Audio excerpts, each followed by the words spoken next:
श्री गुरुवे नमः।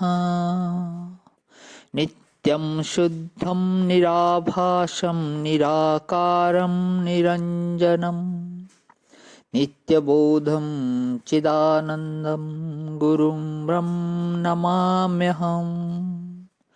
ओम शांति शांति शांति।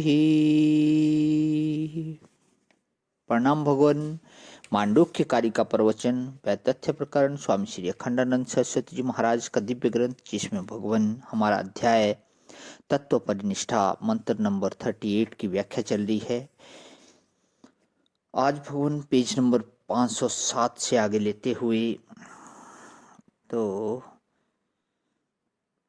स्वामी जी बता रहे थे कि खोपचे पे बेचने वाला जो है वो उसको कहते हैं कि पहले 2-4 अपने लिए खा लो, फिर बाद में बेचो।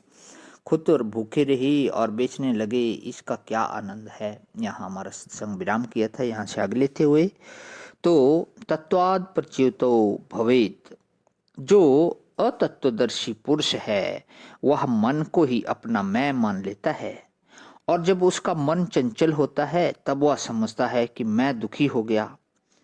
तो यह दुखी पने की कल्पना जैसे संसार में और जगह होती है, वैसे ही यहाँ भी होती है। एक बच्चा था, उसके खिलौने को किसी ने शीशे के सामने कर दिया, तो उसको ख्याल हुआ कि हमारा खिलौना शीशे में घुस गया। अब उसने शीशे पर जाकर हाथ लगाया तो पकड़ में नहीं आया। तब वह रोने लगा और शीशे पर जाकर अपना सिर पीटने लगा। खिलौना तो मिला नहीं, सिर फूट गया। अब देखो, शीशे में क्या खिलौना घुस गया था? आपको मैं कैसे विश्वास दिलाऊं कि मन कहीं आता जाता नहीं है। मन तो ज्ञान है। जैसे कैमरा फोटो लेने के लिए किसी आदमी के पास नहीं जाता है, मकान के पास नहीं जाता, वह तो अपनी जगह पर रहता है, बाहर की परछाई उसके भीतर पड़ती है। इसी प्रकार आपके मन में बाहर की स्त्री पुरुष भोग की केवल कल्पना आती है, परछाई आती है, और वह थोड़ी देर के बाद बिल्कुल अलग हो जाती है। यदि आप उसकी फोटो ना लें, परछाई पड़ने पर उसको निकल जाने दें, आप अपने मन को ज्यों का त्यों रहने दें, तो आपका मन ज्ञान स्वरूप ही है। देखो, मन चंचल भी नहीं होता है, मन में सिर्फ कल्पनाएं होती हैं। जैसे स्वप्न के समय देशांतर कालांतर वस्तुअंतर में मन नहीं जाता है, वैसे जागृत अवस्था में भी देशांतर कालांतर वस्तुअंतर में मन नहीं जाता है। यह तो फोटो लेने का शीशा है और तुम फोटोग्राफर हो। जिसकी चाहो फोटो ले लो, उसके लिए रो, और चाहे जिसकी फोटो मत खींचो। जो अज्ञानी पुरुष है, यह मन की तत् तत् कल्पना को, तदाकारता को, तत् तत् चांचल्य को सच्चा समझता है। देखो, विषय को प्रकाशित करने वाले ज्ञान का नाम मन है। विषय को प्रकाशित करने वाले ज्ञान का नाम मन है। विषय के संबंध से अपने ज्ञान स्वरूप आत्मा की संज्ञा ही मन है।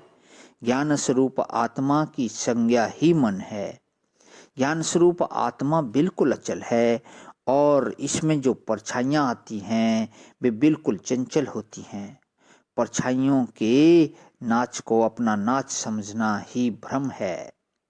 ये मनिराम न गोलोक में जाते हैं, न बैकुंठ में जाते हैं, न ये समाधि में जाते हैं, न हिमालय में जाते हैं। ये तो बिल्कुल असंग हैं, और अब तक न जाने कितने लोगों की वस्तुओं की प्रति छाया इसमें पड़ी, और मन और माना कि यह मेरा, यह मेरा, यह मेरा। फोटो लेते लेते परेशान हो गई और कोई फोटो भी नहीं टिकी। ऐसा यह मन है। देखो जी, नवग्रह हमेशा किसी के भी अनुकूल नहीं रहते। तो जब तुम किसी ज्योतिषी से पूछोगे कि हमारे सब कैसे अनुकूल होंगे, तो वह कुछ ना कुछ जरूर बता देगा, लेकिन कुछ देर तो लगेगा कि हाँ सब ठीक है, परंतु फिर वही का वही। जैसे कोई डॉक्टर कहता है कि तुम्हारे शरीर में अमुक विटामिन की कमी हो गई है। अब सब विटामिन भला शरीर में कैसे भरपूर होंगे? वैसे ही यह जो तुम्हारा ख्याल है कि हमारा मन चंचल है इसलिए हम दुखी हैं, यह बिल्कुल वैसे ही जैसे नवग्रह में से कोई दाएं बाएं रहते ही हैं।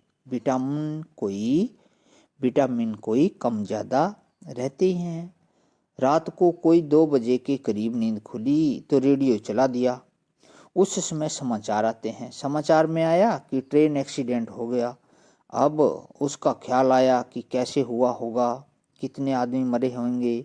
अब थोड़ी देर तक तकलीफ हुई। अब यह कहो कि इससे आत्मदेव की कुछ हानि हो गई, या मुक्त से बद्ध हो गए, या समाधि से विक्षेप हो गया हो। सो नहीं, आत्मा नित्य समाधि में स्थित है। यह विक्षेप आभास है जैसे शीशे में परछाई। प्रणाम भगवान। आज विराम। ओम शांति शांति शांति।